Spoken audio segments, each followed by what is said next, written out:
இந்தியாவில் இருக்க ரொம்ப ஆபத்தான 3 பாம்பு கோயில்கள். இதில் முதல் இடத்துல இருக்குது நம்ம தமிழ்நாட்டில் தான் இருக்குது. மூணாவது இடத்துல மன்னார் சாலா பாம்பு கோவில். இது வந்து கேரளாவில் இருக்குது. இந்தியாவிலே மிகப்பெரிய ஒரு பாம்பு கோயில் அது இந்த கோயில் தான். இந்த கோயிலில் கிட்டத்தட்ட 1,00,000 பாம்புகள் இன்னமும் உயிர் வாழ்ந்துட்டு இருக்காமா. அந்த 1,00,000 பாம்புகளுக்கு ஏற்ற மாதிரி 1,00,000 பாம்பு சிற்பங்களை இந்த கோயிலில் செதுக்கி வச்சுக்கிறாங்க. இந்த கோயிலில் மூலவராக பாம்பு கடவுளாக இருக்கிற பார்த்தீங்கன்னா அவரு ஒரு உண்மையான பெண்ணோட வயிற்றுலேருந்து தான் பாம்பாக பிறந்து வந்திருக்காரு.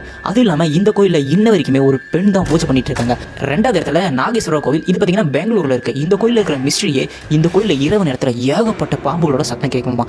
இரவு நேரத்தில் இந்த கோயிலுக்கு யாருமே போக மாட்டாங்க. அது மட்டும் இல்லாமல் இந்த கோயில் பாம்பு கோயில்களே ரொம்ப பழமையான கோயிலா இருக்கு. இங்க இருக்கிற சிவனுக்கும் நாகராஜருக்கும் ஒரு பாம்பு இரவு நேரத்துல வந்து தினைக்கும் பூஜை பண்ணிட்டு போகுதாமா. அதுக்குண்டான அடையாளங்களும் அந்த பாம்பு வந்துட்டு போனதுக்கான அடையாளமும் பூஜை பண்ணதுக்கான பூவோட அடையாளம் ஏகப்பட்டது இந்த மூலவர் சன்னதியில கிடைக்குது. ஃபர்ஸ்ட் இடத்துல பாத்தீங்கன்னா நாகராஜர் கோயில் ஃப்ரம் நாகப்பட்டினம். இந்த கோவில் முழுக்க வெறும் பாம்பு சிற்பங்கள் தான் இருக்கும். இங்க இருக்கிற நாகராஜரோட மூலவருக்கு கீழே ஒரு புற்று மண் இருக்கும். அந்த புற்று மண்ணை தான் பிரசாதமா கொடுக்குறாங்க. அந்த புற்று மண்ணில் ஒரு அதிசயம் இருக்கு. அது என்னன்னா அந்த புற்று மண் 6 மாசம் வெள்ளையாகவும் 6 மாசம் கருப்பாகவும் நிறம் மாறிக்கிட்டே இருக்குமாமா. இந்த மாதிரி ஒரு வினோத பாம்பு கோயில் எங்கேயுமே பார்க்க முடியாது. அது மட்டும் இல்லாமல் இந்த கோயிலுக்கு நைட் டைம்ல யாருமே போக மாட்டாங்க, போகவும் கூடாதாமா.